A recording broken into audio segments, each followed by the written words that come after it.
palestrantes, na mesa CAPS, o fim do Qualis e as indexações dos periódicos. Então, nós vamos ter 3 falas, né? A primeira é do professor Abel Packer, que é o coordenador de projetos da FAP Unifesp, e é o cofundador do Cielo, que é um programa da FAPESP, que é mantido também pela CAPES e pelo CNPq. Então, ele foi diretor da BIREME, OPAS, ou seja, da Organização Mundial de Saúde, entre 99 e 2010. Ele é diretor do programa Cielo-FAPESP desde 2010. Possui graduação em Business Management e tem um mestrado Master of Library Science pela Syracuse University. Tem experiência em desenvolvimento de projetos e gestão de informação e conhecimento científico. Ainda dando continuidade,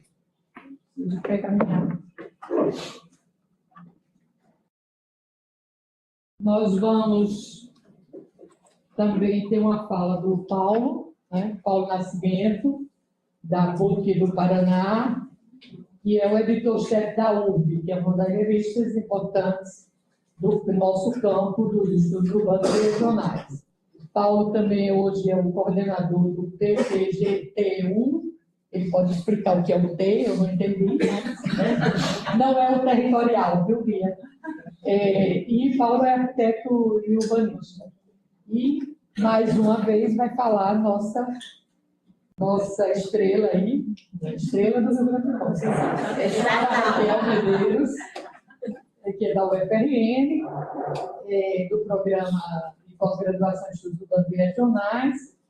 Ela hoje está conosco, comigo e com o Rodrigo, na editoria da RBUR, e foi indicada recentemente para ser a coordenadora diária na CAPES, de uma posse no dia 11, em Brasília, estejam convidados.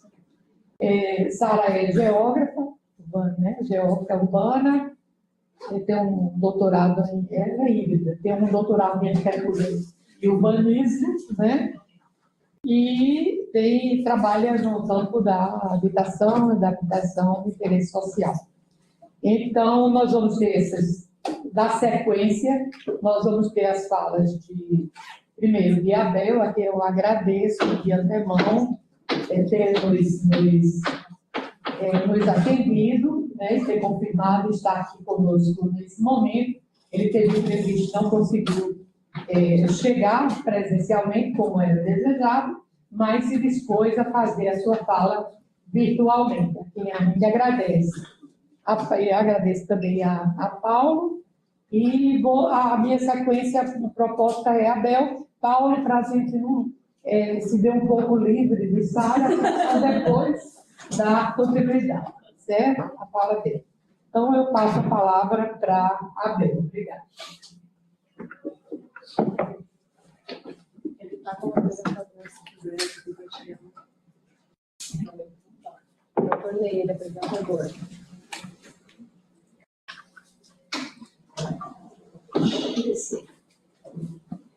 Abel, quer compartilhar alguma apresentação? Tu está como apresentador. Então, compartilhar sua tela, ok.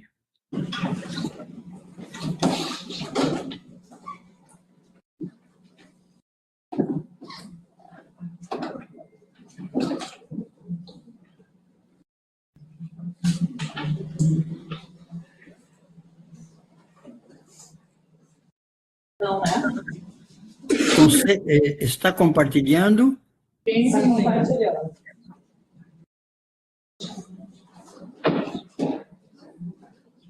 Ok, então, deixa eu ver como é que eu... Estou tentando me ver como eu manipulo o...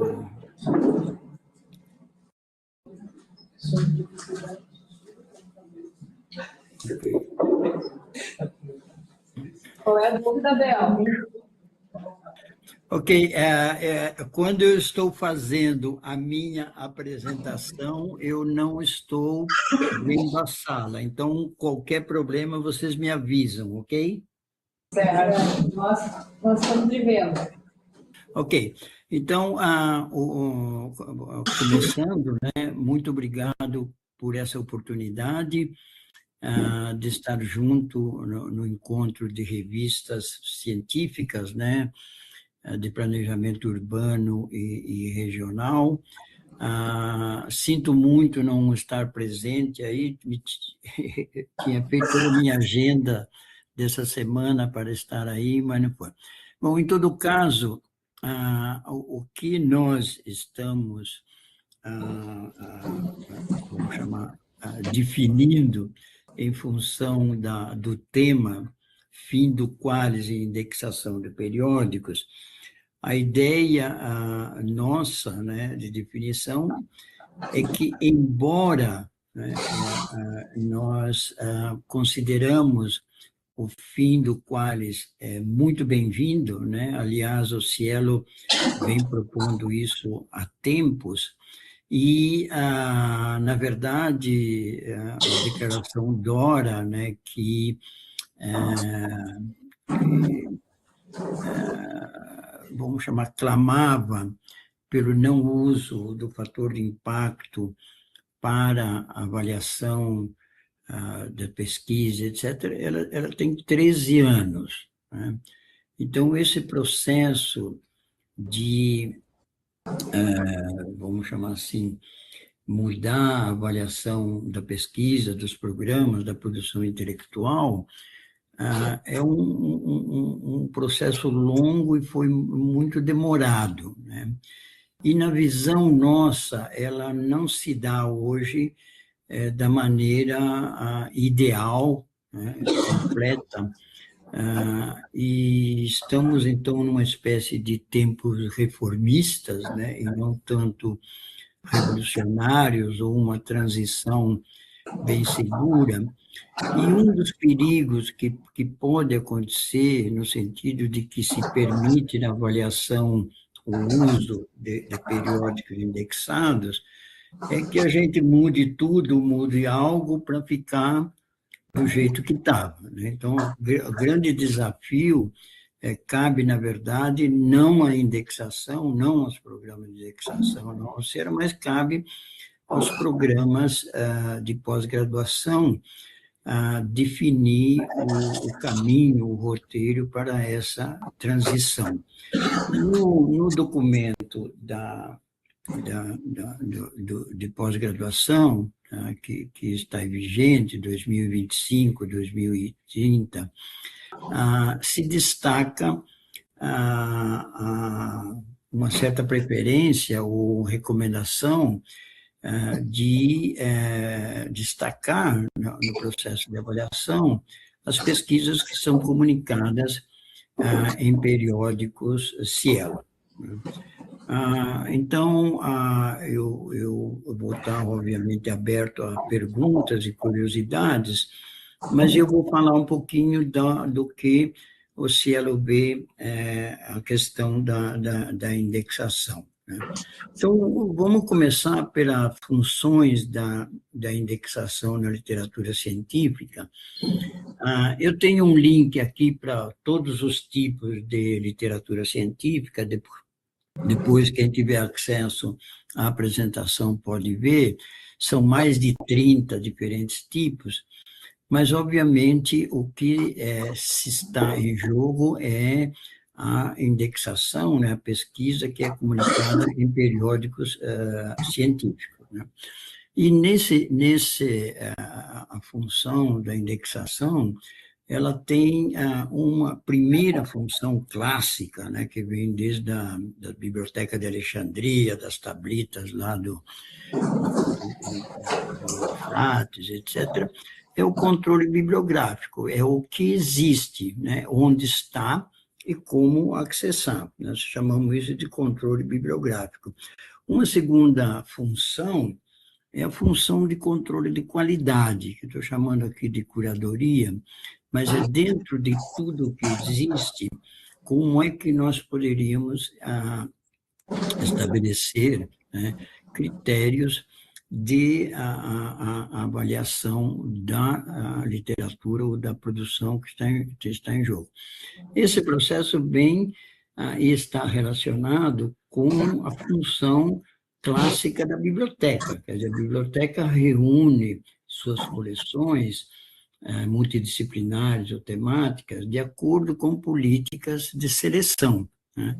Essas políticas de seleção são aplicadas e quando você tem o registro das fichas bibliográficas, etc., ele vai registrar essa literatura, né, livros, etc., que foram selecionados. Então, a curadoria, ela tem a função, além do controle de qualidade, de estabelecer toda o que se refere aos processos de registro da indexação, né? Por exemplo, no caso do Cielo, hoje a gente trabalha com a estrutura dos documentos, né, com a marcação em XML, mas pode ter, obviamente, outros formatos. Então, a curadoria ela exerce essa função de controle de qualidade e de infraestrutura. E nós temos uma terceira função que a indexação serve, que é o que, na verdade, o seminário de vocês, de certa forma, está fazendo, é a metaciência, quer dizer, como é que a gente pensa a ciência, como é que a gente pensa a pesquisa, e os índices bibliográficos, eles fazem parte, né, dos fontes de informação que permite a elaboração de políticas, a avaliação, etc. Então, essas três funções, né, da indexação, que obviamente inclui uma série de outras subfunções, ela é uma questão que os programas de indexação, cada um deles deve discutir, né? Quer dizer, até onde se vai permitir o controle bibliográfico, quais são os controles de qualidade e, obviamente, os mecanismos de medir, né, a relevância, impacto, desempenho, as coisas. Tudo isso conforma uma infraestrutura de comunicação, né, da pesquisa. Então, hoje, a pesquisa científica, a comunicação, etc., ela tem os índices, né, e a indexação como instâncias que são parte integral do fluxo da produção científica, etc. E nós temos vários, quer dizer, eu posso ter um índice que tem um mínimo de curadoria, que é, por exemplo, o Google Scholar, que é, por exemplo, o OpenAlex, até índices que têm uma curadoria bem elaborada, mais estrita, mais limitante, que é o caso, por exemplo, da Cielo, né, que ele se caracteriza por um controle de qualidade, uma curadoria bem elaborada e que vem se aperfeiçoando ao longo dos anos, né? E os índices, eles passam, então, a exercer uma função que, às vezes, é muito crítica, que passa a ser determinante, né, de como o periódico, como o meio deve se desenvolver para entrar no fluxo de comunicação científica. Deixa eu analisar rapidamente aqui, que acho que é um grande problema. Não consegui fazer isso especificamente para a área de estudos urbanos e regionais, porque é um pouco complexo, mas eu acho que a ideia serve para mostrar o desafio que nós temos hoje com o fim do Qualis. Então, essa tabela, ela contabiliza número de periódicos e número de documentos. Então, eu parti, olhando, obviamente, aqui é Brasil, o número de periódicos no Brasil hoje, né, eu tomei 2024 para ter a cobertura do número de documentos, mas o Cielo tem hoje 331 documentos. Se eu agrego, desculpa, 331 periódicos, se eu agrego os indexados no Cielo, que não, nos Scopus, que não estão no Cielo, nós somamos 545 periódicos. Se a seguir eu agrego os que estão no Web of Science e que não estão no Scopus e não estão no Cielo, nós temos 706 periódicos. E assim sucessivamente, e nós chegamos, né, contabilizando a OpenAlex, Scopus, Web de Core, nós chegamos a 5.000 e tantos periódicos, né? 4.400 dele que estavam incluídos nos quais anteriormente. Se eu, que é um modelo, né, que se propõe agora, pelo menos o Cielo propõe, que se nós reduzirmos, não, ao que está indexado no Cielo, Scopus e Web of Science, a gente tem 706 periódicos, né, dos quais que produzem 44, uma média, não, 44.000, 45.000 documentos por ano, que é uma espécie de quase um terço, não é bem exatamente um terço, mas é bem menos do que o conjunto de documentos indexados hoje, né? Eu fiz essa pequena figura simplesmente para mostrar essa proporção, né? E o grande desafio é que antes se tinha esse conforto da classificação Qualis, onde publicar. Hoje isso se perdeu, né? Com a proposta do Cielo, é ampliar a indexação para 650 a 700 periódicos, que seria, então, uma espécie de core, né, viável nos próximos 2 ou 3 anos dos periódicos de qualidade no Brasil, que estariam ou poderiam vir a estar seguindo os critérios Cielo de indexação. A outra é promover 5 a 10 periódicos à condição de megaperiódicos, no sentido de você concentrar a publicação de qualidade que estavam dispersas, né, em periódicos A, B, etc., que não estão indexados, que teriam oportunidade, então, de se ampliar a indexação. É bastante complexo isso, mas é uma maneira de ampliar a capacidade de indexação com controle de qualidade, curadoria do tipo do Cielo. E uma questão que é bastante complicada, que o Cielo vem discutindo há bastante tempo, que é como promover que 5 a 10% dos periódicos passam a operar com desempenho, né, por citações, no primeiro quartil dos principais índices bibliométricos. E o Cielo vem propondo também, né, um modelo de financiamento dos periódicos que segue a lógica dos acordos transformativos, no sentido de dotar os periódicos de qualidade do Brasil com um orçamento de pelo menos 3 anos de operação, quer dizer, que é uma condição que daria aos editores e aos periódicos a condição de desenvolver um plano de desenvolvimento editorial, né, com bastante, vamos chamar de situação bastante positiva, com possibilidade de implementação nesse sentido. Hoje, mais de 60% dos periódicos, né, praticamente 70% dos periódicos, não têm orçamento para os próximos 2 a 3 anos. É extremamente lamentável, né? Enquanto que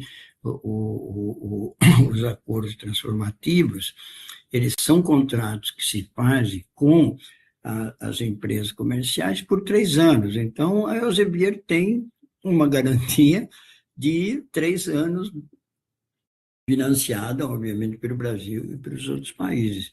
Então, a condição de desempenho dos periódicos do Brasil é bastante penalizada nesse contexto da comunicação científica global, vamos chamar assim.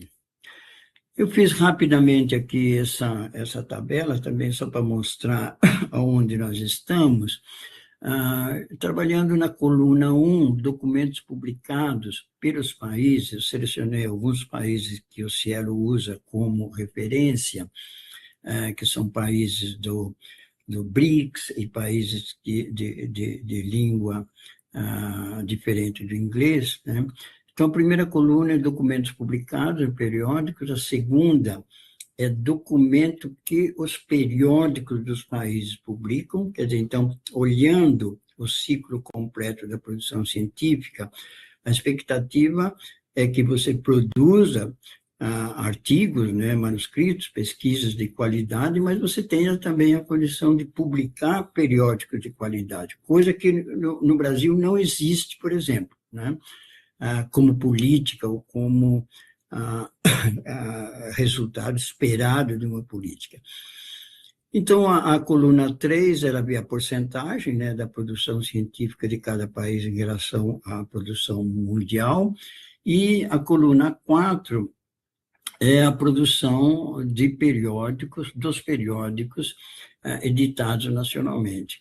E aí eu faço esse índice, né, de relação, e vou mostrar uma tabela onde está ordenada por esse índice. Então, a gente vai ver que a Suíça, a Holanda, a Inglaterra, Estados Unidos, eles publicam muito mais do que eles produzem, né?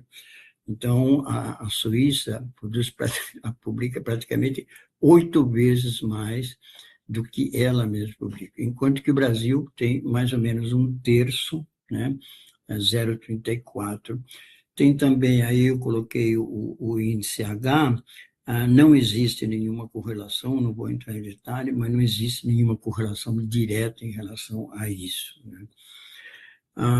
Quando eu vou para estudos urbanos, o comportamento é mais ou menos parecido, né? Ele se replica, sendo que o Brasil aumenta um pouco a porcentagem de produção científica que os periódicos do Brasil publicam, quer dizer, de 0,7% aumenta para 1,1%, e o Brasil passa, então, a ter mais de 1/3 nesse índice global. Novamente, aqui o índice H, ele não está correlacionado com essa capacidade de publicar mais ou menos nos periódicos editados nacionalmente.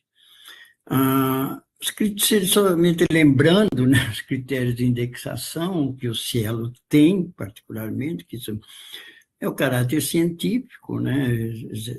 Se você não tem um artigo onde está a data de submissão, a data de aprovação e a data de publicação, nós temos muitos periódicos que não publicam essas datas, né? Então, é um problema sério que tem a comunicação científica do Brasil, e alguns desses periódicos poderiam facilmente ser classificados como predatórios, no sentido que eles cobram APC e têm, obviamente, avaliação por pares duvidosa. O corpo editorial, a política editorial, a sustentabilidade é importante porque, obviamente, o periódico ele tem como objetivo, como missão, comunicar a pesquisa que é produzida continuamente numa área temática, numa comunidade, etc. Então, a sustentabilidade é questão fundamental, né, para a indexação com critério de qualidade. E aí entra a questão da instituição, né, se é que instituição, sociedade científica, associação que publica, história, profissionalismo, operação sem atraso. Desempenho a gente usa para cada área temática o índice H, o número de artigos, o nível de internacionalização, e, obviamente, o que é prioritário hoje na distinção e na promoção de controle de qualidade é a operação com as práticas de ciência aberta, quer dizer, a expectativa e o modelo que o Cielo propõe é que se comece a publicar por pré-prints, né, e se passe depois, então, a avaliação do periódico. É obrigatório agora a declaração de dados de pesquisa e também é obrigatório informar o editor responsável pela avaliação. Nesse processo que a gente está hoje, né, com muito paper mill, e tem toda a questão da inteligência artificial, a adoção da prática da ciência aberta, ela tem vamos chamar assim, uma função, uma consequência de maior controle, né, de qualidade. A gente pode depois discutir isso. Avaliação por pares, quer dizer, para que o periódico entre no Cielo, ele é avaliado por pares, né? E aí, o que se pede no formulário é uma série de questões para que o avaliador identifique se o periódico tem predominância de caráter científico e, particularmente, se ele tem relevância na comunidade. Aqui a gente trabalha com um comitê consultivo, né, que é formado por editores, chefes de periódicos do Brasil, representantes das agências mantenedoras do Cielo e um representante da ABEC, que tem um documento de políticas que vai sair uma nova versão agora em agosto, né? Só como um detalhe, como se discutiu muito inteligência artificial no programa hoje, é um item fantástico, muito presente, o Cielo está promovendo a discussão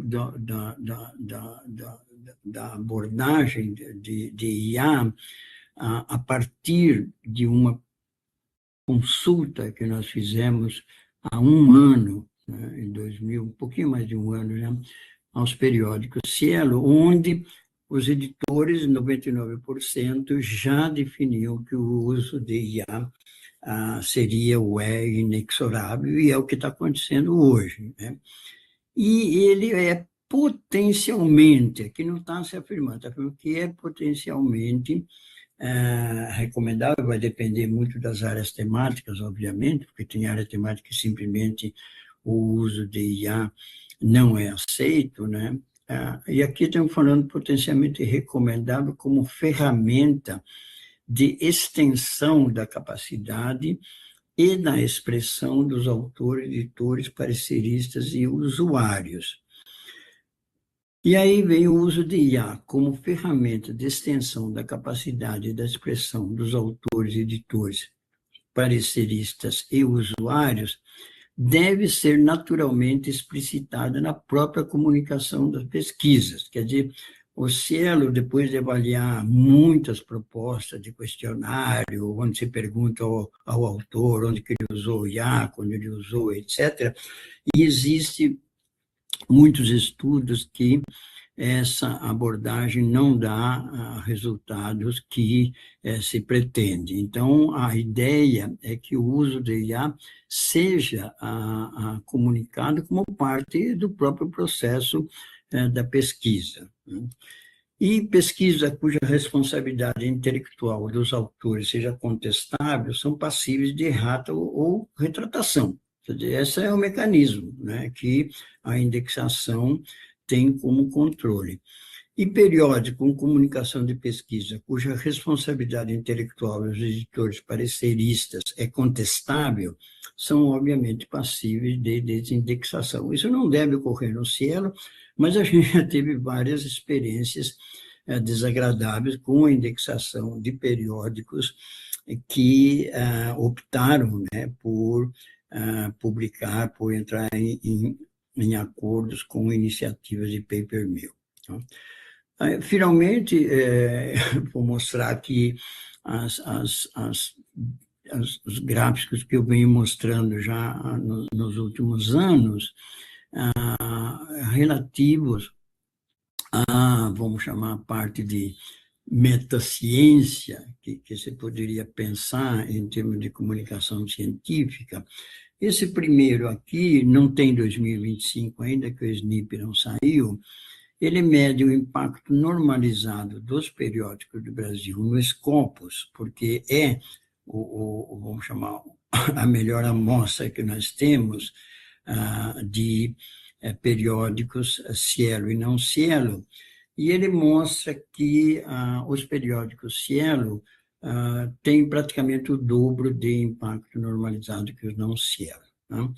Tem várias razões aqui, mas o que esse gráfico leva à proposta do Cielo é que você tem que aumentar a indexação progressiva no Cielo para melhorar o impacto dos periódicos do Brasil e, portanto, das pesquisas.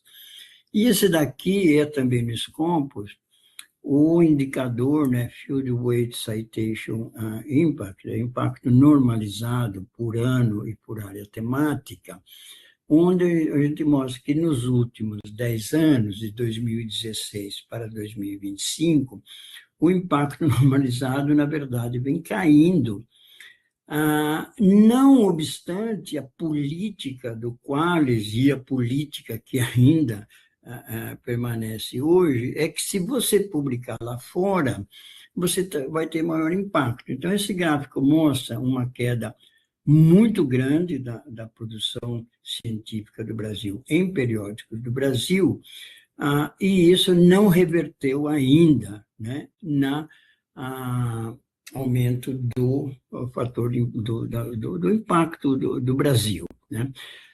E existe agora, com os acordos transformativos, a expectativa que, em publicar em acesso aberto, essa impacto normalizado deve aumentar, né? Agora, de qualquer maneira, essa política, né, ela penaliza a publicação em periódicos do Brasil. E só para mostrar um exemplo aqui, entre muitos, né, esse eu tirei do OpenAlic, 2015 e 2025, a porcentagem da publicação científica do Brasil por publisher, né, tomei aqui Elsevier, que é um dos que vão ter acordo transformativo, onde o Brasil publica aí 11% da produção científica nacional. E olha a produção em MDPI, tá certo, da editora, que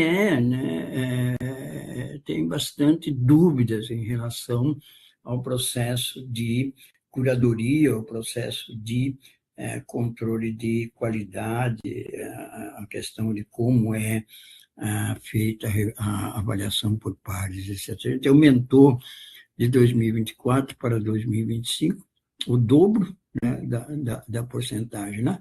E isso provavelmente tende a aumentar. Bom, com isso eu termino aqui agora a minha apresentação, destacando que o que se vem discutindo como tema, né, além de tudo o que já se discutiu exauridamente nos últimos anos, o futuro dos periódicos de qualidade do Brasil vai depender muito da política nacional de soberania científica, né? Tanto em relação, ou principalmente em relação ao modelo de financiamento, mas também em relação ao aos modelos, né, políticas de avaliação. Muito obrigado.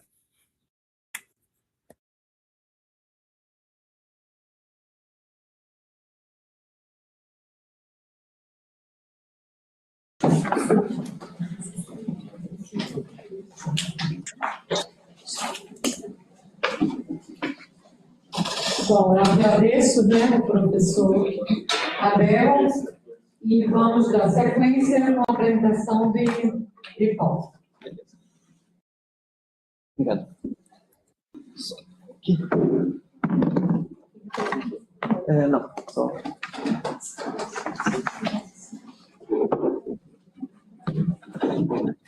Gente, boa tarde, então, a todos e todas.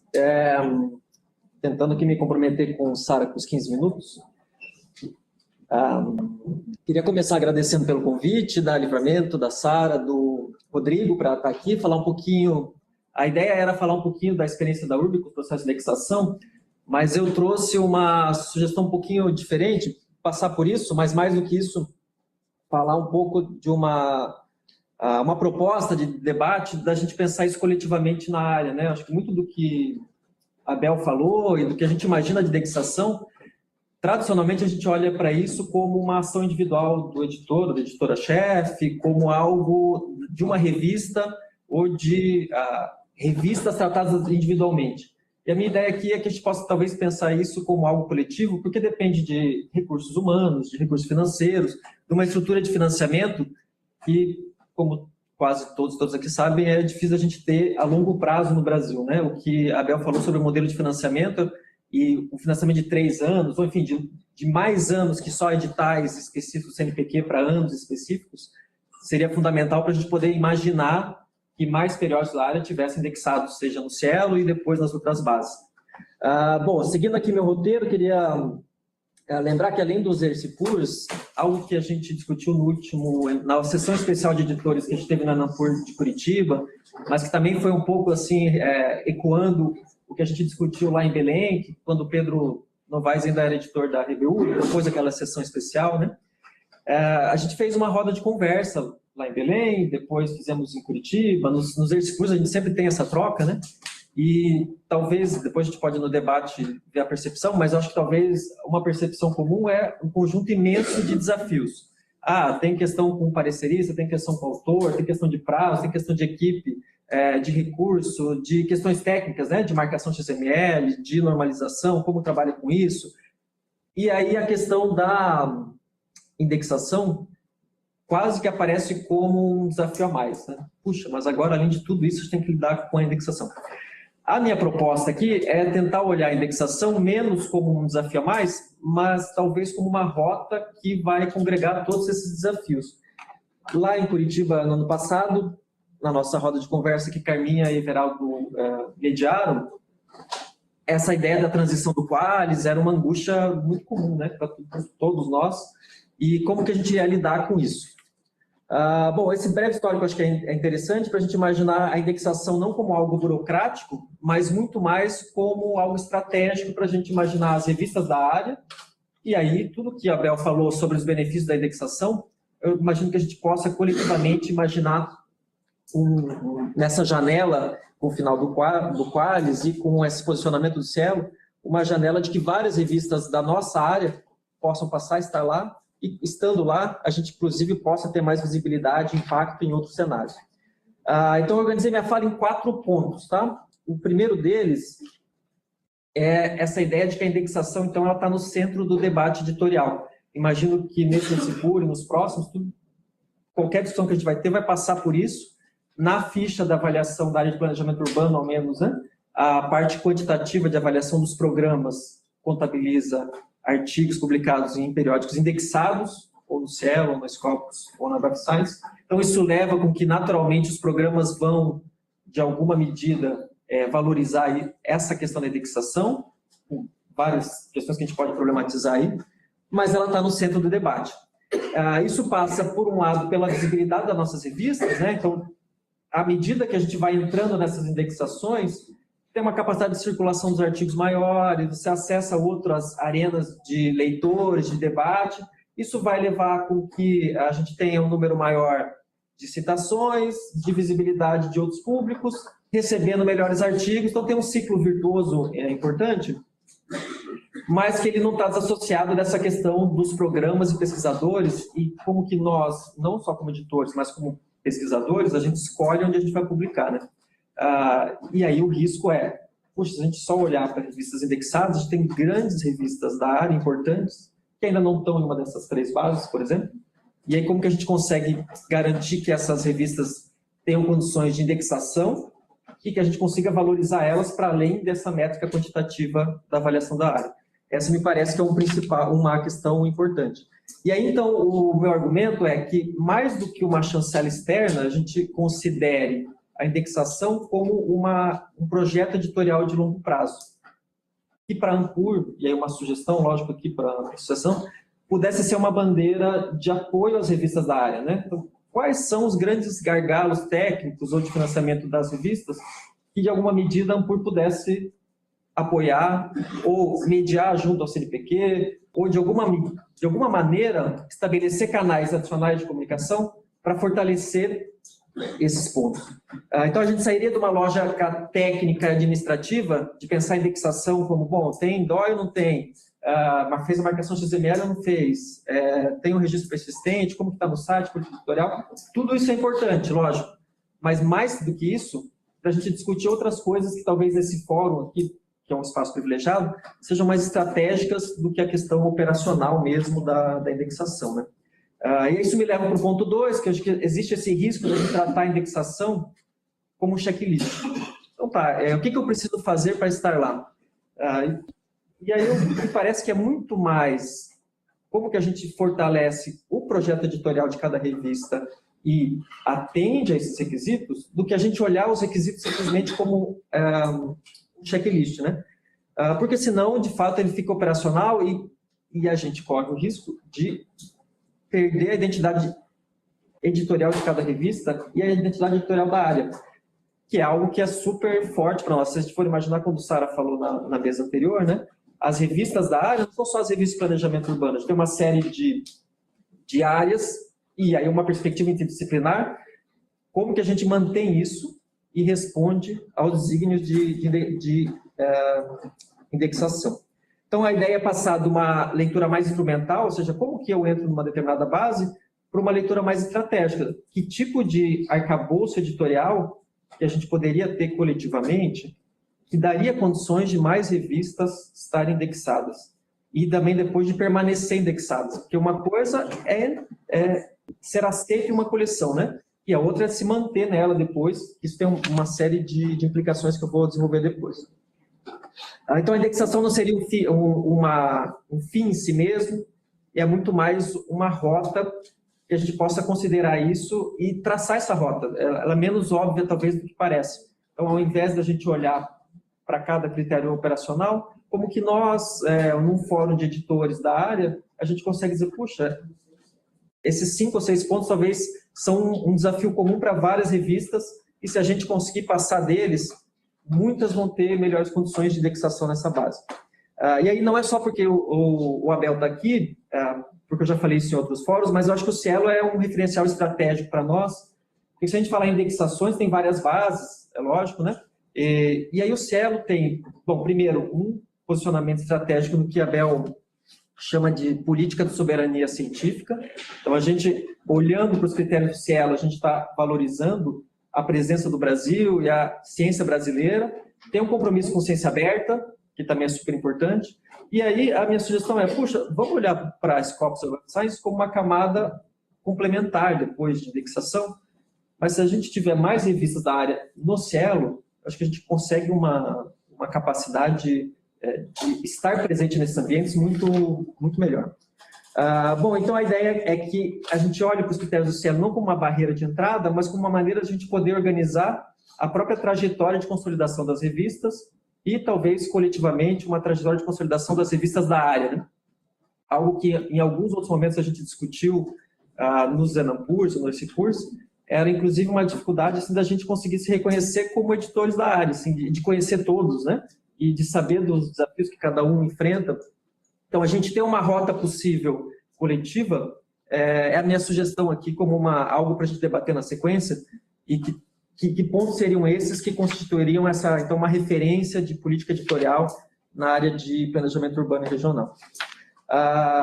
Bom, e aí falando um pouquinho da experiência da URB, que eu não queria tomar muito tempo com isso, e chegar numa ideia de uma proposta de uma agenda coletiva, a URB foi criada em 2008, como muitos aqui sabem, foi fundada pelo Rodrigo Firmino, que não pôde estar aqui conosco, pelo Tomás Moreira, que está aqui, pelo Christian Silva, que hoje em dia vai assumir como coordenador adjunto da área. E os critérios do Cielo, para nós, sempre foram super importantes como uma baliza. Não como algo, novamente, né, como checklist, mas como conceitualmente um compromisso com ciência aberta e o que a gente considerava um padrão de editoração científica profissional. E ao longo do tempo, então a gente foi indexado no Cielo em 2013, na Scopus em 2016, na Web of Science em 2018, os critérios do Cielo sempre foram uma baliza fundamental, seja inicialmente, seja depois nas atualizações dos critérios, isso que a Abel comentou agora, das atualizações, né?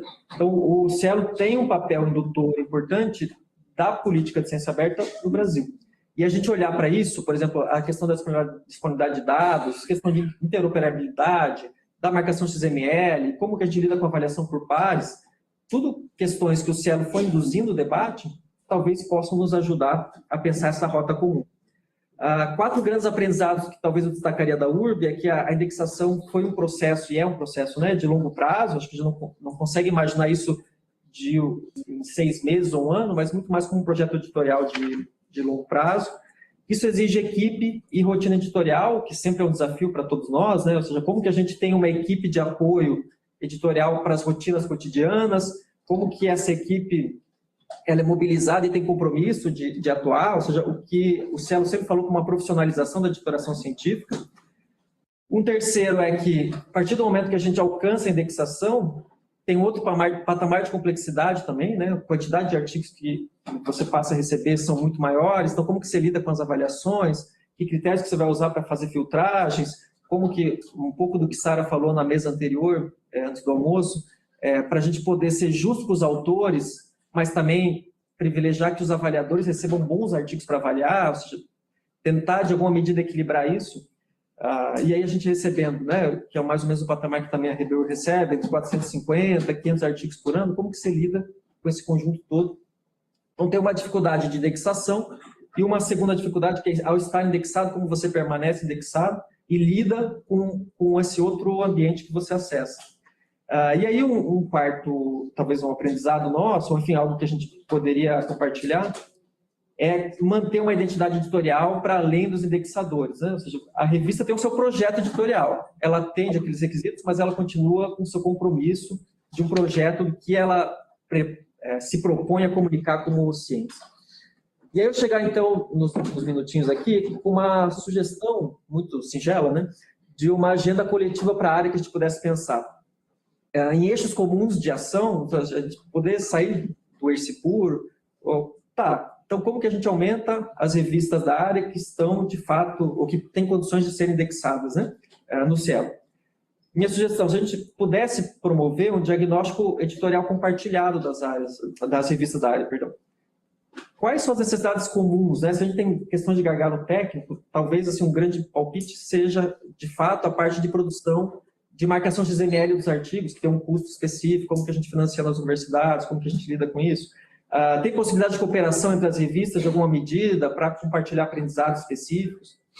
Um segundo ponto, a formação técnica de equipes editoriais, né? Mais do que só os editores e editoras, que a gente possa ter na pós-graduação alguma forma de capacitar estudantes de pós-graduação, nível doutorado, sobretudo, para fazer parte dessas equipes editoriais, porque é um mundo à parte, né? De discussão de critérios, de procedimentos, de rotinas, e que normalmente, tirando os editores de revistas, isso escapa para o resto dos colegas.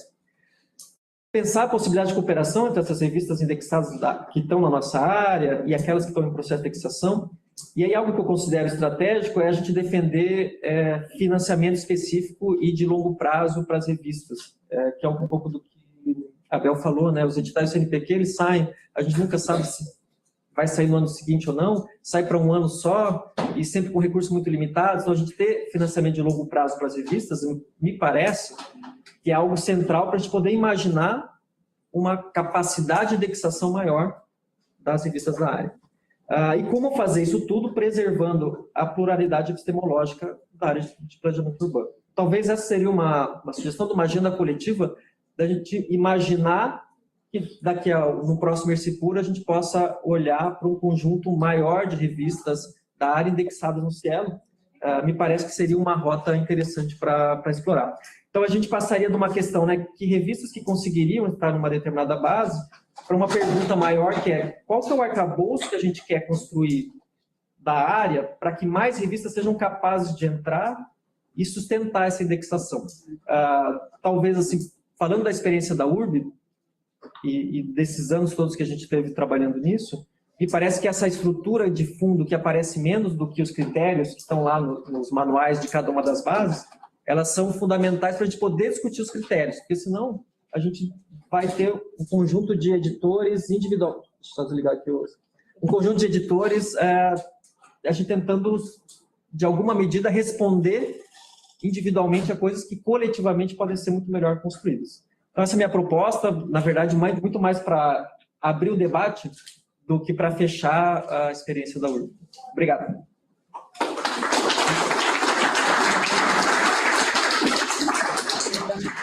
Para me apresentar, então eu vou direto ao ponto, né? Eu sistematizei, vocês vão colocar em uma apresentação sobre o fim do Qualis, né? É um fim que não é bem fim.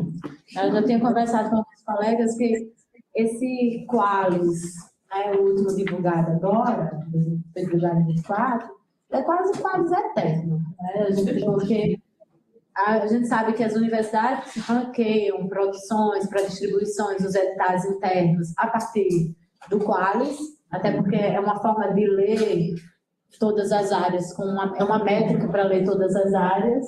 Deixa eu ver se vai projetar.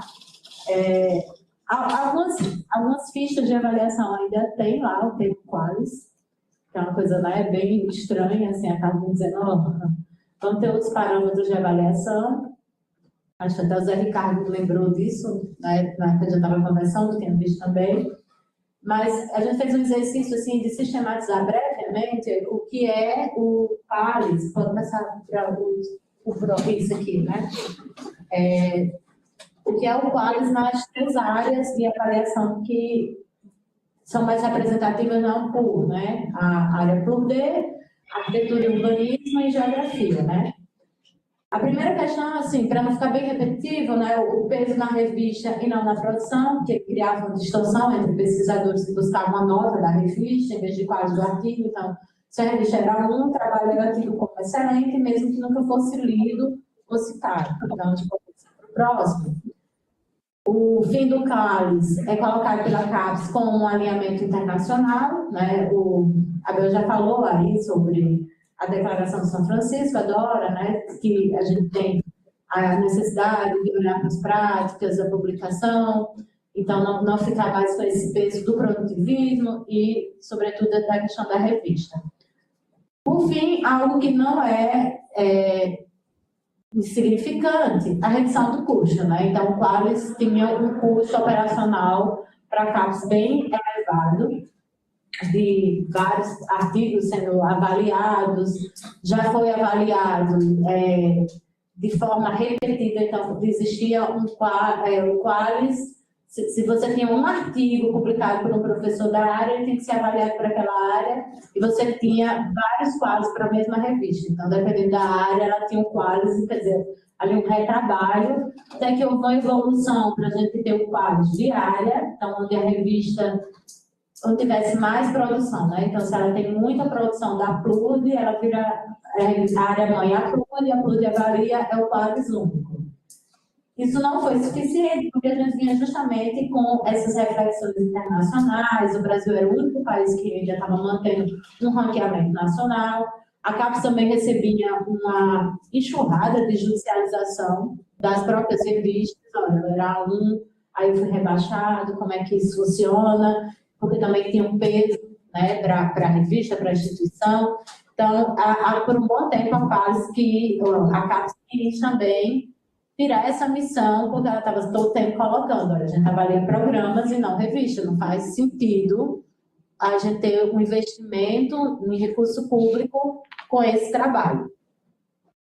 E aí, cada área, ela absorveu de forma diferente o fim do Qualis. Por quê? Porque havia 3 procedimentos possíveis. A classificação por perfil biométrico de artigos, as citações, né, o procedimento de avaliação por vários especialistas, então, qualitativos, destaque, e a combinação de critérios biométricos mais qualitativos. Então, havia a possibilidade de trabalhar com esses 3 procedimentos de forma geral. E aí eu fiz aqui uma apresentei, vou apresentar para vocês algumas sistematizações e como a PUC, né, que é a área 30, Geografia, a área 36 e Arquitetura, Urbanismo e Design 29, trabalharam, por exemplo, com critério de qualificação. A PUC, ela trabalhou que, assim, olha, as revistas, elas serão consideradas revistas qualificadas, as revistas que estão indexadas, né? Scopus, Web of Science, CIE. A Geografia trabalhou com o H5 como base de estrada. A Arquitetura e Urbanismo, ela não menciona nenhum desses parâmetros, ele trabalha uma análise qualitativa por avaliadores e não tem nenhum extrato normal. Então, eles vão trabalhar os destaques. Há ponderações que estão nessas produções, né? A PLUD tem o artigo e as citações. Se o artigo ele não tem nenhuma citação, ele vale 1, ele não vale 0, mas ele pode ter até 5 citações. Ele tem essa saturação para que um artigo que tenha 10, 15 citações não crie uma distorção. E você tem a soma dividido pelo número de docentes permanentes, né? Essa produção está sendo destacada para permanentes. Na Geografia, a produção é classificada total por estrato, sem limites de citações. Então, tudo que foi produzido e não tem aí um teto. A Arquitetura, mais uma vez, não colocou nenhuma pontuação numérica, um peso percentual do item aplicado a essa área. Nos ações, né, como eu já expliquei na PUD, multiplica a pontuação de 1 a 5, né, 0 ganha pelo menos 1. Eu não vou repetir, porque eu já tinha colocado aqui, mas só para retomar, o equilíbrio da produção, porque a gente também tem muito essa discussão sobre combater o produtivismo, para a gente, né, a gente está se adoecendo e adoecendo os outros. A gente vinha falando sobre isso, sobre a indução da produção que vem da CAPES e como é que a gente recai, aqui está sendo sobre os periódicos, né? Na PLUD, há um coeficiente de variação devido ao padrão médio, né, que tem um peso de 20%. Na Geografia, ela existe uma participação de ao menos 60% dos docentes. Então, pelo menos 60% dos docentes têm que estar com essa produção equilibrada. A Arquitetura não colocou um indicador formal de equilíbrio verificado, vai ser verificado apenas nas avaliações qualitativas. Na avaliação qualitativa, o que é que vai ser destacado, né? Como que vai ser feito esse destaque da produção? Isso eu estou falando, gente, de produção só de periódicos, certo? Porque era o exercício para que com as revistas, né? Porque cada revista vai dialogar com as áreas, a depender de onde ela tem essa maior seção. Na PLUD, vai ser do corpo docente permanente, você vai poder indicar até 1,5 artigo do corpo docente permanente.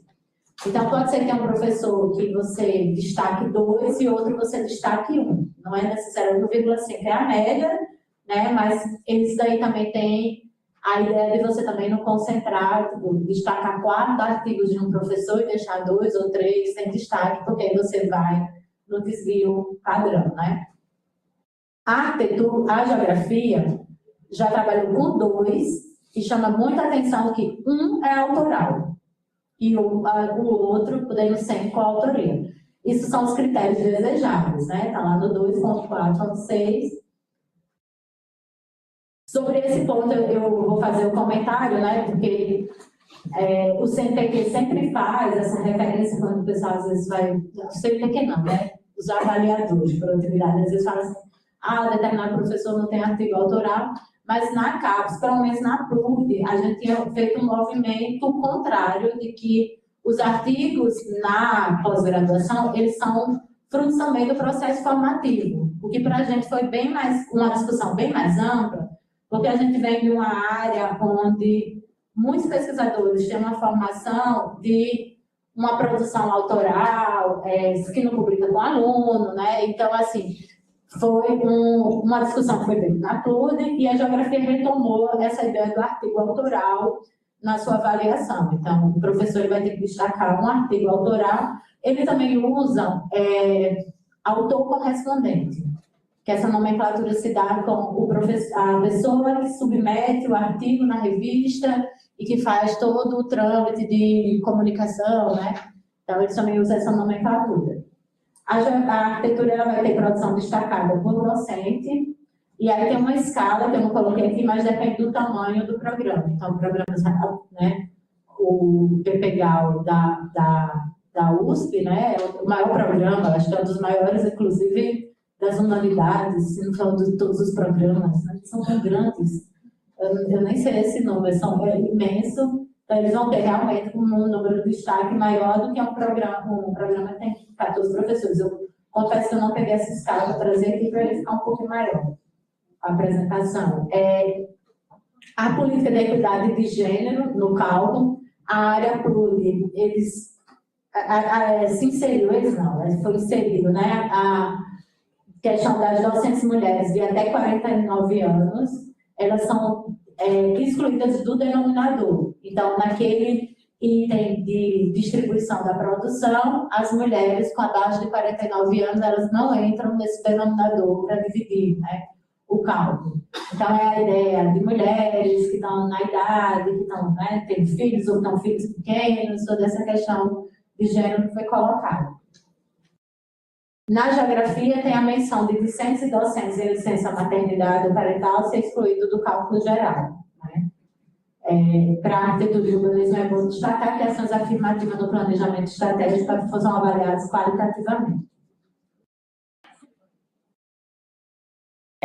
A produção além de periódicos, como é que elas vão entrar? Na PRUD, no 2.4.3, fala das produções globais destacadas. E aí pode destacar livros, produtos técnicos, e tem um peso de 40% na avaliação. Na área de geografia, livros, né, produtos técnicos, mapa, classificados em itens, são classificados em itens separados. A geografia, a gente estava conversando isso com o Everaldo, e o Everaldo colocando assim, olha, a geografia criou quais livros, então a gente continua segurando a avaliação dos livros nas nossas fichas de avaliação. Eu acho que foi bem forte essa permanência do protagonismo dos livros ainda na avaliação da geografia desde o princípio. A arquitetura, como deve esperar, está aí junto com o design, então a produção artística, técnica e projeto tem um peso elevado, está lá no item 3.2.3 e 3.3. A abordagem predominante nessas fichas, né? A PRUD, ela é quantitativa, com camadas qualitativas de destaque. A geografia, ela tem uma abordagem mais mista, no índice H5, avaliações de artigos nomeados. E a arquitetura e design, ela é predominantemente qualitativa e periódicos sem estratos formais. Por fim, né, uma síntese de como essas três áreas trouxeram essa avaliação dos periódicos, né? A PRUD, ela limita a multiplicação a no máximo 5 artigos, citações por artigo, perdão, impede que um único paper altamente citado, né, mais isolado, mascare a média de produção do programa. Na geografia, o critério qualitativo une indiretamente o modelo predatório de publicação, paga, porque eles também pontuam e falam sobre a importância das revistas terem acesso aberto, não cobrem taxa.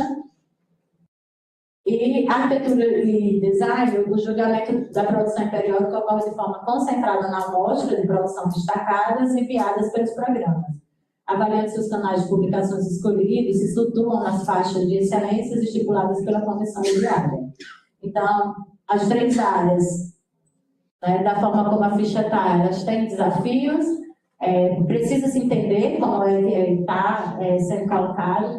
A gente teve essa ideia de fazer essa síntese, porque muitos professores acabam assistindo aquelas lives mais generalistas da CAPES, e acha que quando a gente está falando, está todo mundo trabalhando com as mesmas perspectivas, olhando para essa avaliação dos periódicos da mesma forma, né? E não é assim que funciona. A gente vai ter discussões sobre a avaliação, em seguida vai ter o fórum de coordenadores, vai ter uma mesa também sobre avaliação. E os periódicos, eles precisam, né, olhar para os seus indexadores, porque eles estão trabalhando toda essa questão de parâmetros que a gente já estava falando.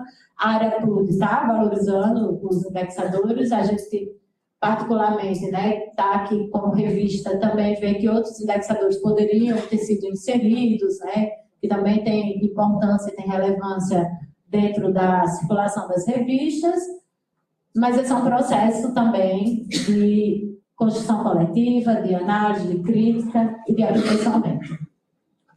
Obrigada.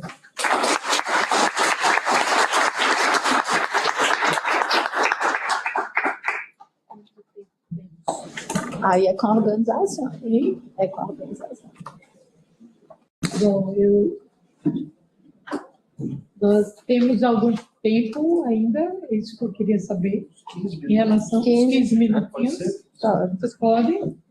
Então, vamos abrir uma rodada, né? Eu queria saber se o Abel ainda está aí. Está aí? O Abel?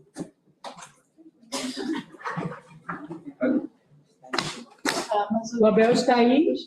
Nós temos como... Estou. Ah, ótimo, obrigada, Abel. Então, vamos incluindo o Abel no debate. Certo? Então, vamos fazer inscrições. Me ajuda no... O Carlos, Quem? Quem mais? Paulo.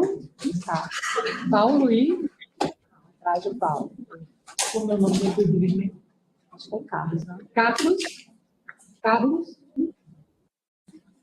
Ricardo e Paulo. mais alguém? Ricardo. Quem? Ricardo. Carlos e Paulo. Mais alguém? Luciana. Mais um? Alguém? Essa rodada de 5. Bom, então vamos para os 4.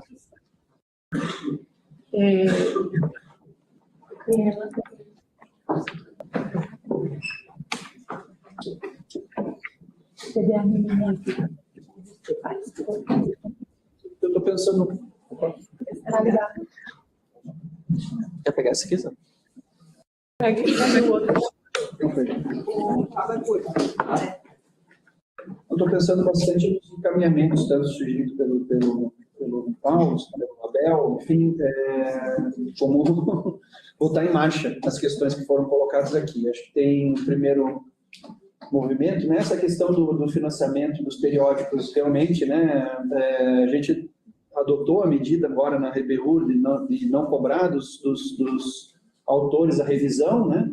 Mas isso tem uma implicação orçamentária e foi possível porque nós tivemos um evento, o Enampur, em 2025, que teve uma boa arrecadação, mas isso pode não acontecer, né, no futuro, enfim. Então, fica sempre nessa instabilidade, digamos assim, do modelo de financiamento. Então, acho que esse ponto do modelo de financiamento é fundamental, pensando um pouco nessa perspectiva que o Abel colocou de 650, 750 periódicos no horizonte, né, indexados no cielo.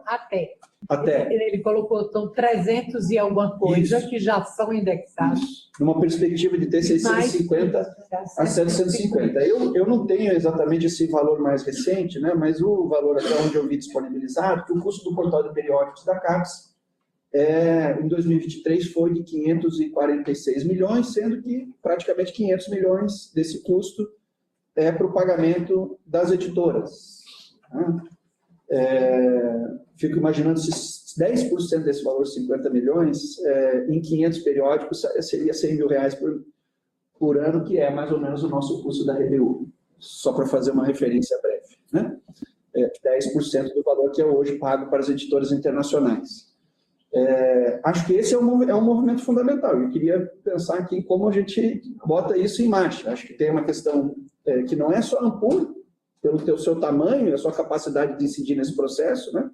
Talvez a SBPC, pensando a partir disso como a gente pode caminhar nessa direção. Eu queria ver se a gente consegue explorar mais isso, talvez pensando inclusive em como a gente pode, ainda nesse ano, até o próximo Ercipur, promover mais atividades, digamos assim, dos periódicos para que a gente consiga caminhar. a sugestão também bastante objetiva. Agora, Carlos, por favor.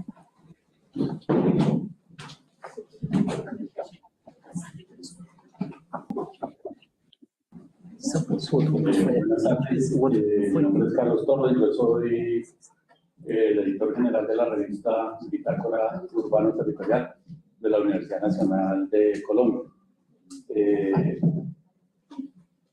Este panel sobre revistas, tanto en la mañana como hoy, ha sido muy interesante, pero quisiera señalar varias cosas muy rápido. Primero, en Colombia copiamos todo el sistema brasileño, ¿sí? Pero mal copiado, que es lo peor, ¿sí? Nosotros, nuestro sistema que se llama Publindex, en vez de incorporar un mayor número de revistas, elimina revistas, ¿cierto? En Colombia en este momento, en todas las áreas de conocimiento, hay 285 revistas indexadas para un país de 54 millones de habitantes, ¿sí? Y eso es un drama, porque finalmente, en términos de la producción académica, en donde las universidades exigen el tema de publicar en revistas indexadas, pues no aparece, ¿cierto? Y ese es un problema complicado. Nosotros estamos en el índice A2, que es copia de CAPES, de Qualis, ¿cierto? Y entre el índice A1 y el índice A2 hay 24 revistas, de esas 285. Entonces, es una cosa absolutamente dramática, porque los otros índices están mal calificados, ¿sí? En relación a esos índices. Entonces, creo que tenemos más dificultad las revistas que estamos en los medios públicos, es decir, los que provenimos de universidades públicas, donde el tema de la financiación en general de la universidad y más aún de las publicaciones resulta extremadamente complejo. Y eso se suma a todo el tema de la capacidad tecnológica. Entonces, ¿cómo hacemos validación de los artículos que llegan si cada vez tenemos menos recursos y menos instrumentos tecnológicos para verificar el tema de la originalidad? Sí, con todo el tema de la inteligencia artificial, que cada vez es más poderosa, cada vez tiene más recursos, cada vez es más difícil de rastrear y nosotros tenemos menos recursos. Creo que ese problema también lo tienen aquí.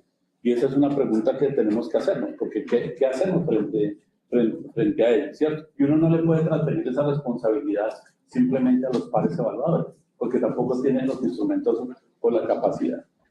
Entonces, esto que estábamos viendo ahora en la tarde sobre los sistemas de indexación y los sistemas de medición, pues es otro problema, porque o le jugamos a los sistemas nacionales o le jugamos a los sistemas internacionales. Y entonces allí aparece otra dificultad, porque los sistemas internacionales cada vez inventan más parámetros, ¿cierto? Cada vez aparecen nuevas cosas, nuevos elementos. Web of Science o Scopus generan unas dificultades enormes para poder quedar clasificados allí, porque ya no basta simplemente con que los artículos estén publicados, sino que además estén citados fundamentalmente en revistas anglosajonas, porque América Latina no cuenta, Brasil menos, ¿cierto? Entonces, nosotros somos invisibles frente a ello porque el idioma tradicional de la publicación científica no es ni el portugués ni el español, sino es el inglés. Y nosotros estamos publicando en nuestros propios idiomas y eso va en contra de lo que se llamaba de la gobernanza, ¿cierto?, científica frente a la producción del conocimiento. Y a pesar de que nosotros funcionamos dentro del sistema de Open Access y ciencia abierta, pues también está la presión de todos estos sistemas que compran las revistas, publican, pagando por los artículos, ¿cierto? Y que de alguna manera no garantiza la calidad, sino es un negocio de eso muy importante como Thomson Reuters, ¿sí? Entonces, nosotros, para mí hay dos preguntas importantes que nos debemos hacer, que es, ¿qué hacemos más allá de las declaraciones? O sea, ¿qué podemos hacer? O sea, porque es un reto no solamente para acá, para Brasil, sino para toda América Latina en términos de los esfuerzos que hacemos por publicar. Y además, ¿cómo hacemos para ampliar la capacidad de la publicación de artículos científicos indistintamente de estas condiciones? Nosotros, desde nuestra revista, publicamos cuatrimestralmente, publicamos más o menos 60 artículos anualmente, ¿cierto? Y cuando nosotros abrimos las convocatorias nos llegan cientos de artículos, ¿cierto? Y entonces, como no tenemos plata, nosotros tenemos que pedir el favor de que nos ayuden los pares evaluadores y la gente, las revistas privadas o las revistas de universidades privadas que tienen recursos económicos, hoy pagan por los evaluadores. Entonces, cada vez se vuelve mucho más restrictiva la posibilidad de poder desarrollar. Entonces, insisto, ¿cómo nos podemos pensar un escenario que nos permita poder seguir avanzando en términos de publicar lo que realmente vale la pena hacer a pesar de las limitaciones que tenemos y a pesar de la inteligencia artificial? La inteligencia artificial no es un problema, es una oportunidad, pero si no tenemos las herramientas para poder trabajar adecuadamente con eso, creo que vamos a tener muchas dificultades. Gracias.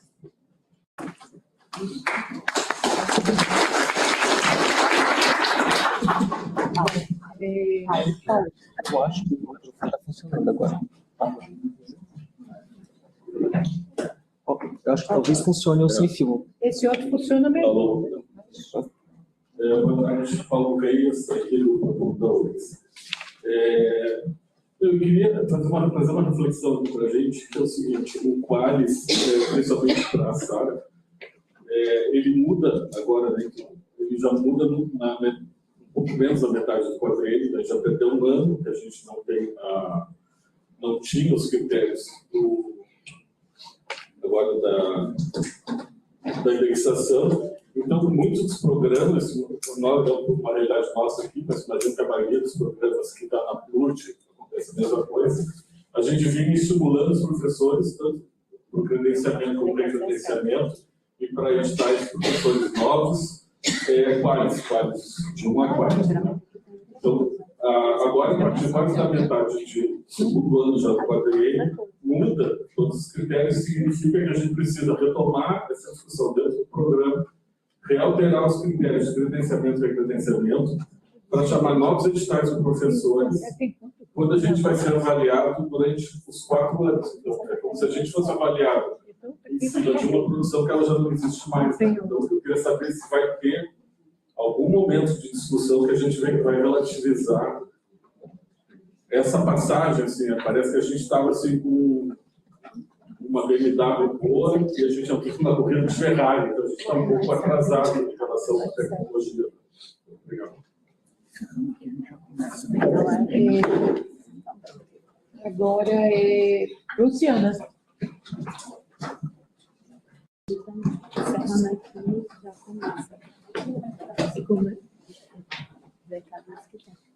É você que vai coordenar.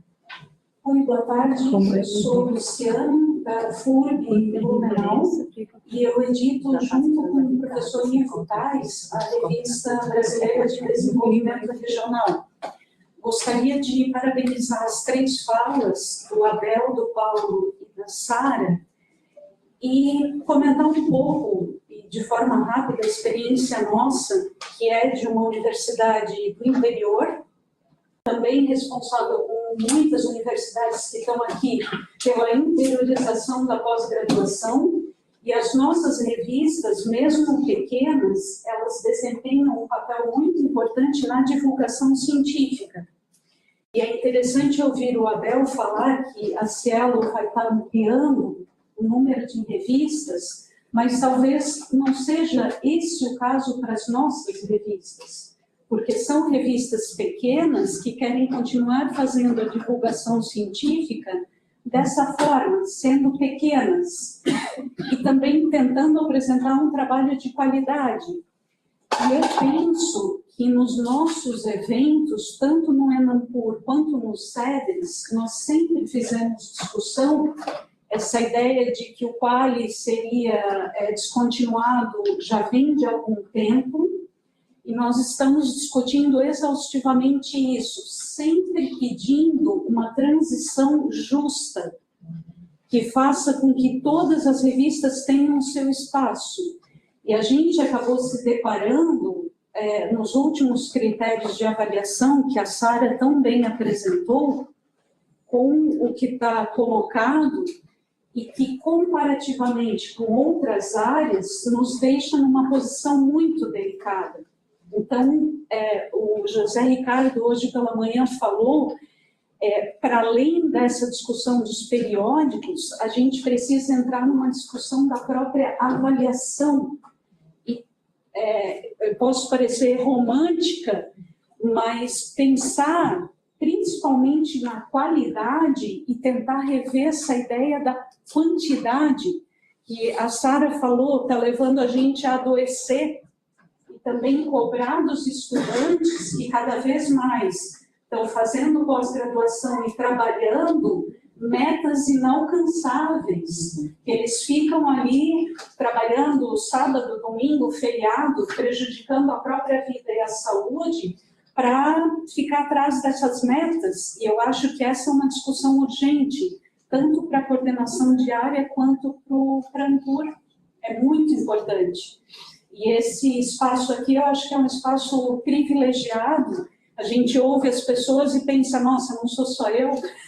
A gente se sente acolhida. Então, muito obrigada.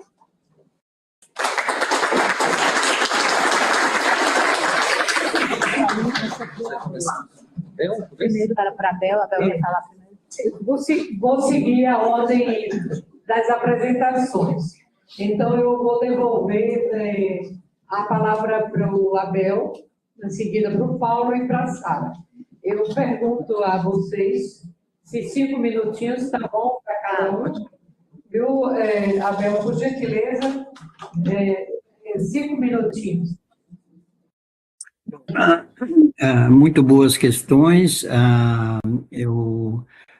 Obviamente, essa necessidade de que a comunicação científica ela seja inclusiva, né, a partir vamos chamar, da manifestação da professora Luciana, o que a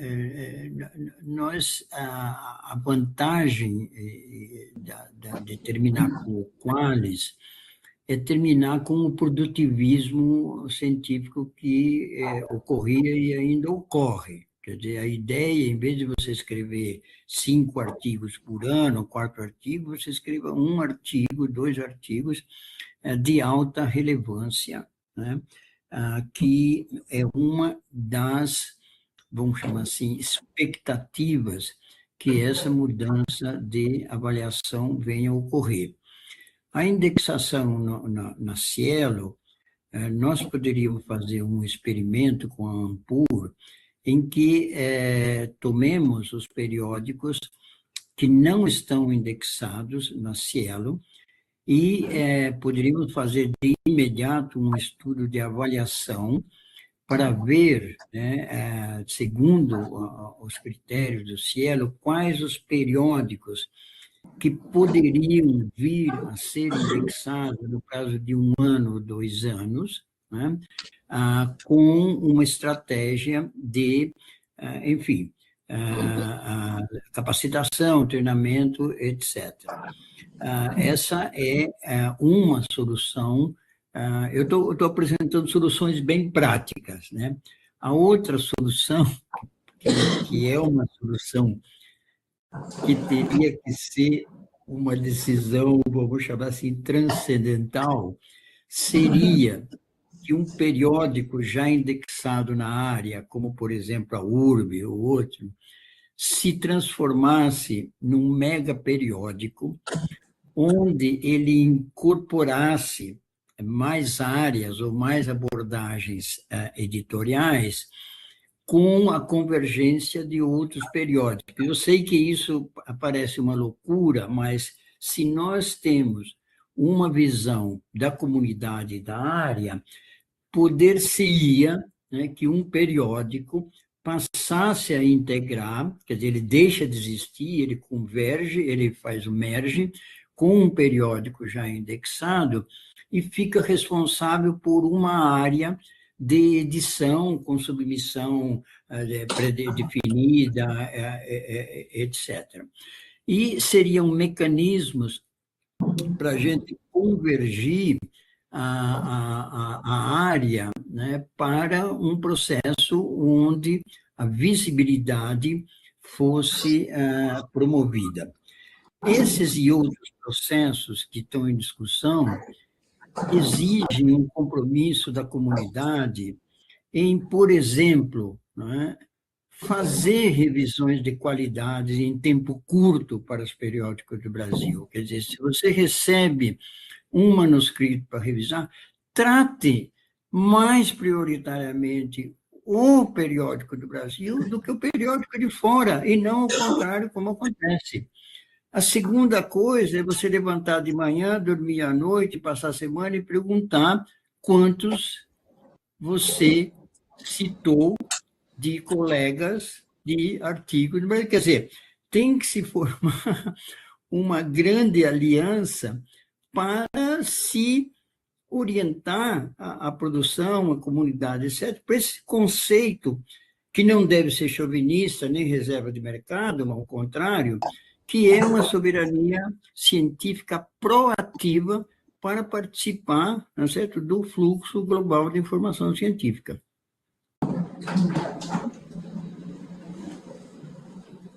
Bom, Bom, obrigado pelas perguntas. Acho que tentar conectar as 4 numa resposta só, aqui nos 5 minutos, a gente sempre acaba cruzando, né, a discussão de questões editoriais com discussões da política da avaliação da pós-graduação. Acho que uma coisa acaba refletindo na outra. Nós, como pesquisadores, ou dentro dos programas de pós-graduação, a gente responde a esses critérios também. Então, como as duas coisas convergirem, acho que é algo importante. Seja na avaliação quantitativa ou qualitativa, mas também na valorização da avaliação por pares, que é isso que a Bel falou agora, né?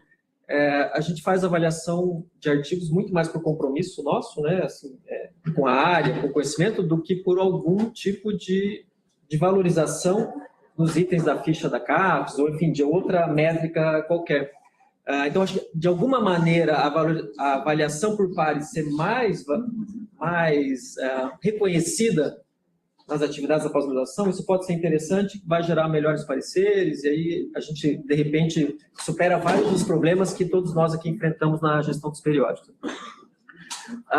Bom, conectando com a ideia de soberania científica proativa que o Abel mencionou, eu acho que é isso, é um posicionamento ético nosso também, né, de valorizar os artigos publicados por revistas da área, da gente ler esses artigos, a gente citar eles, não como uma citação artificial, mas muito mais no sentido de dialogar com o que é produzido no Brasil e não só com o que está nessas grandes bases. Um dos grandes riscos das revisões temáticas que a gente vê mais recentemente é isso, né? Elas partem ou do Scopus ou da Web of Science e você invisibiliza um conjunto imenso que foi publicado no Brasil, mas que não está lá. Então, a gente ter isso como um posicionamento como pesquisador dentro dos nossos programas de pós-graduação e como orientadores, me parece que também é algo importante a ser destacado. E aí o que o Zé falou, acho que é importantíssimo, né, essa questão do peso dos acordos transformativos lá na CAPES, que do ponto de vista do que se pagava de APC para essas revistas externas versus acordos transformativos, tudo bem, se justifica. Mas do ponto de vista da ciência brasileira, a gente continua depositando muito dinheiro para esses grandes conglomerados editoriais internacionais e pouco para as revistas nacionais, né? É muito do movimento que o Cielo vem fazendo, dessa ideia de que se faça uma equivalência dos acordos transformativos para financiar as revistas brasileiras.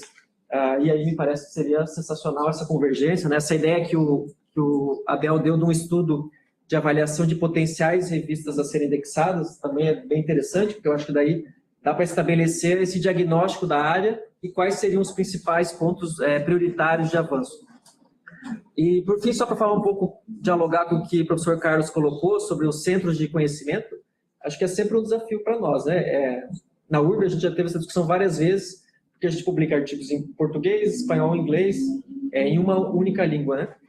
E é uma decisão editorial consciente, sabendo que isso, do ponto de vista dos indicadores internacionais, nos prejudica, porque os grandes conglomerados publicam em inglês e, naturalmente, vão ter um número de citações maiores, mas aí tem muito a ver com o que eu mencionei na minha fala originalmente, do projeto editorial da revista, né? Do compromisso que você assume. Então, independente daquela métrica ou não, é o compromisso editorial de difundir na América Latina e no Brasil.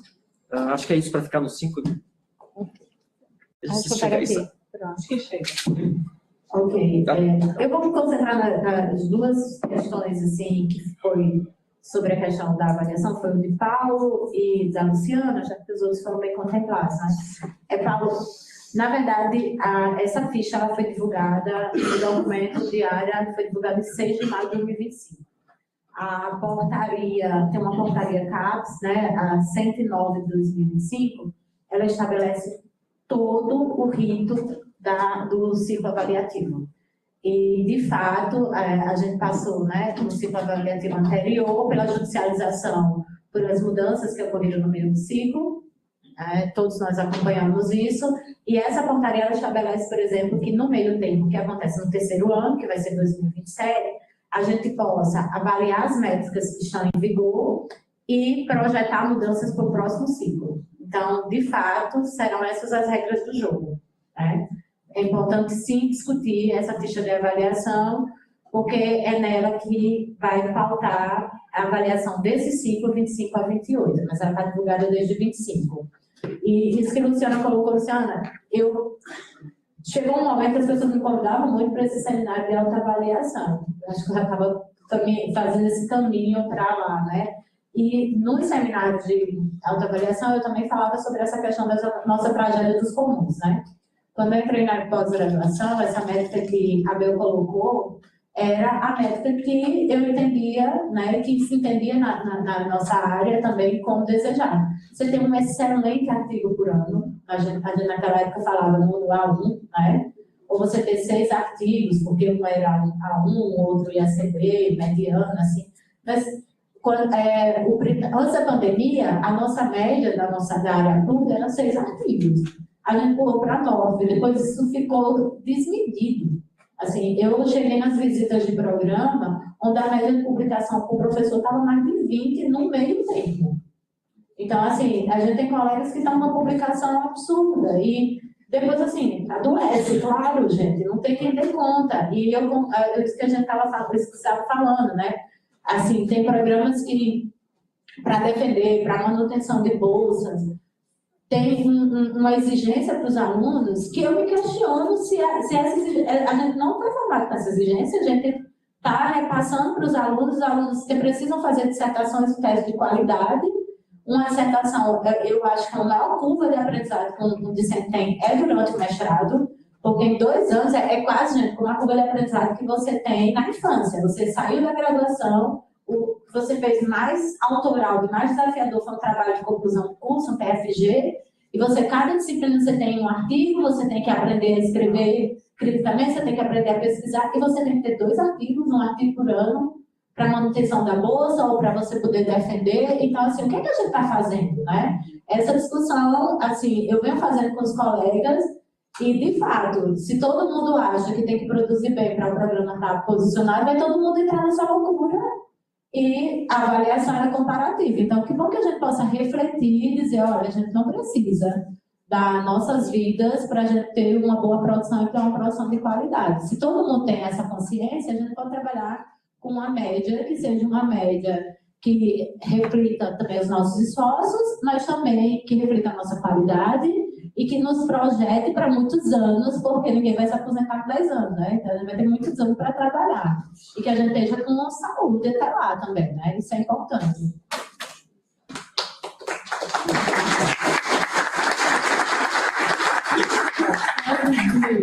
A gente encerrar, né? Eu vou rapidamente aqui fazer, digamos assim, sintetizar alguns pontos chaves que eu vou chamar das 3 falas, né? Na minha compreensão, né, o Abel ele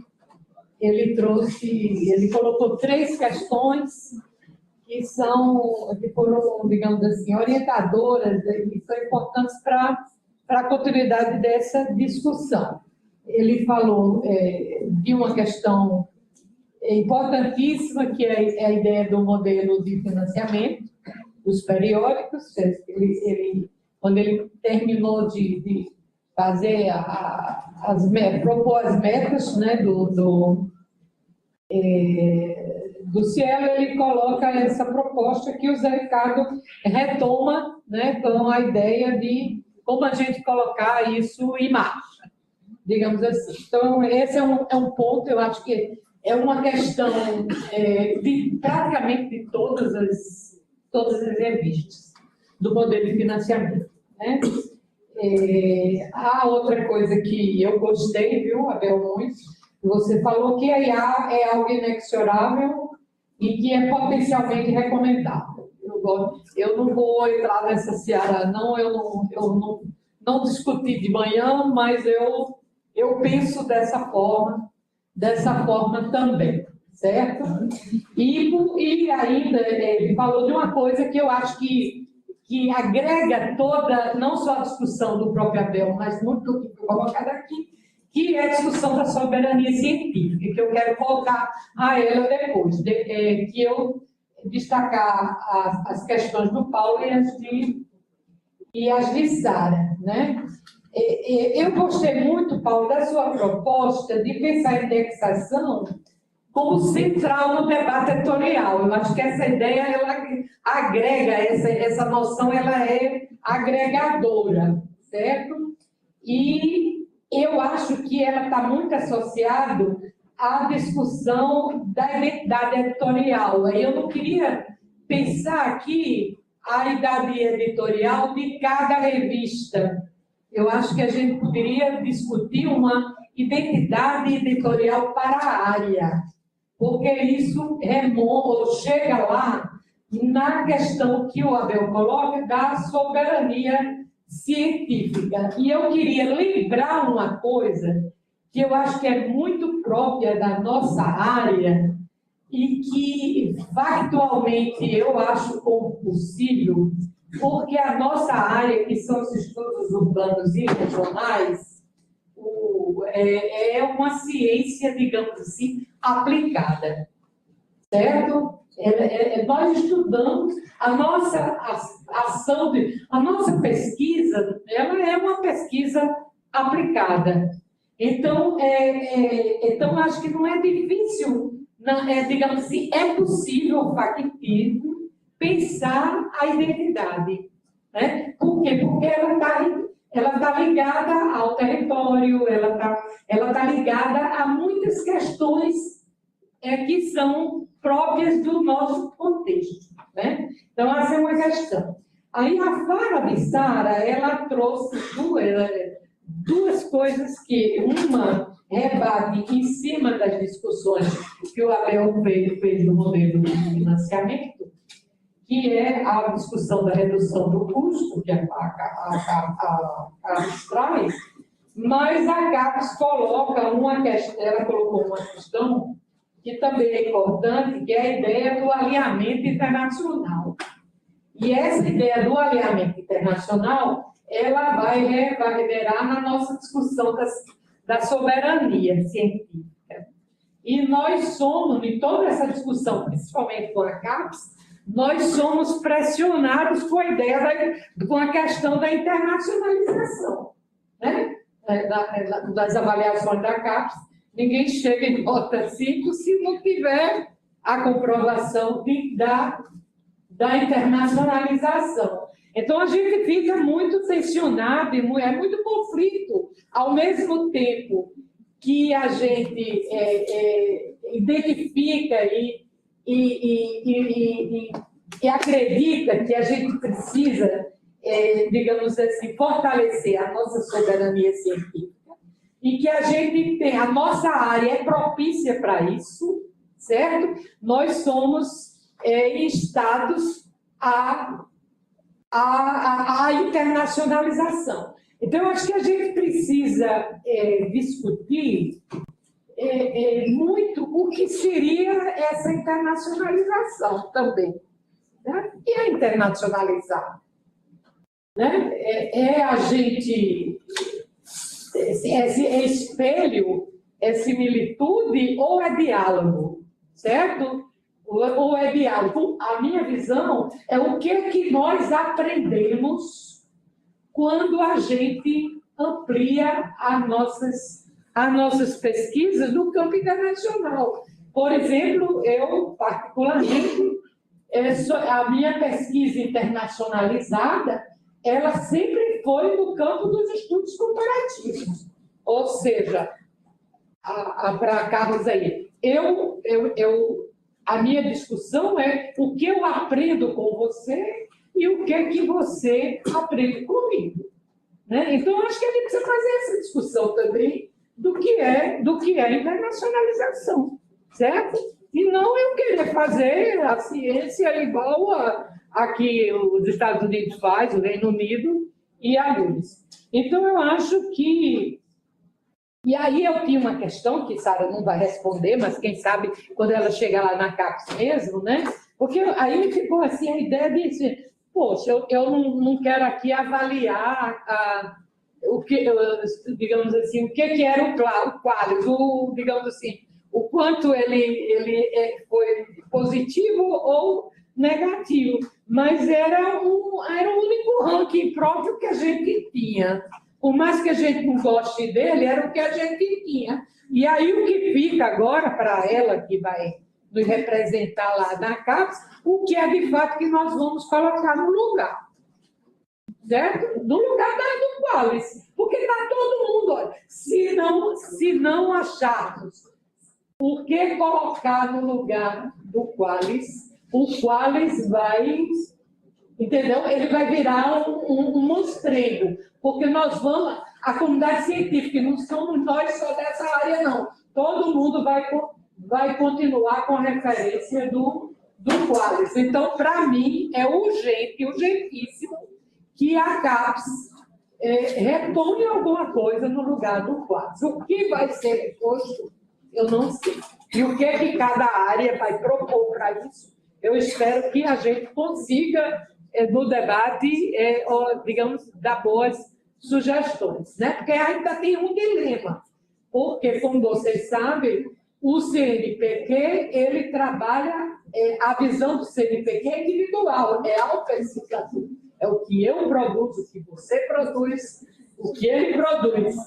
E aqui na CAPES é o que o conjunto, que o programa produz. Né? Então, são nuances diferentes e que o Qualis, digamos assim, interfere em tudo isso. Né? Todo mundo usa o Qualis. Aí acabou e agora? Vamos botar o que no lugar? Né? Obrigada. Então, vai ter agora um intervalo, não? Vai ter intervalo? Sim, depois vamos direto e só depois. Assim. Vamos direto, mas essa mesa encerrou agora. É isso. Obrigada a você.